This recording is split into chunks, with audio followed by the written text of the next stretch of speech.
करंजा infra company विरोधात चीड, संताप, आक्रोश, भूमिपुत्रांची लॉरी चालक मालक संघटना आक्रमक। उरण तालुक्यातील करंजा गावाच्या हद्दीतील करंजा इन्फ्रा कंपनी विरोधात स्थानिकांना काम मिळावे यासाठी स्थानिक लॉरी म्हणजेच ट्रक चालक मालक संघटना आक्रमक झाली होती।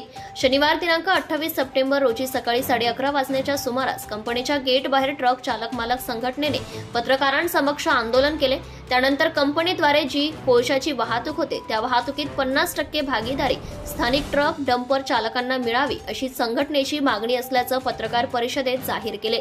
याबाबत कोळसा वाहतूक करणाऱ्या ठेकेदाराला अल्टिमेटम देण्यात आला आहे। कोळसा वाहतुकीत 50% ट्रक स्थानिकांना घेण्यात यावे तशी भागीदारी स्थानिकांना मिळाली नाही तर सोमवार दिनांक 30 सप्टेंबर पासून उग्र आंदोलन करण्याचा इशारा देण्यात आला आहे। बाहेरच्या गाड्या रोखल्या जातील असेही काही नेत्यांनी संतापून सांगितले। यावेळी संघटनेचे अध्यक्ष संतोष घरत यांच्यासह पंडित घरत, माजी सभापती नरेश शेठ घरत, युवा नेते रमाकांत म्हात्रे कमालीचे आक्रमक झाल्याचे पाहायला मिळाले। आजच्या आंदोलनात ट्रक चालक मालक संघटनेचे अध्यक्ष संतोष घरत, उपाध्यक्ष सुहास घरत, पंडित घरत, सुनील घरत, मिलिंद ठाकूर, माजी सभापती नरेश घरत, संकेत ठाकूर, सीजी घरत, रमाकांत म्हात्रे, बाळूशेठ घरत, प्रदीप पाटील आदींचा सहभाग होता। महाराष्ट्र न्यूज लाईव्ह साठी अलिबाग प्रतिनिधी अमोल कुमार जैन।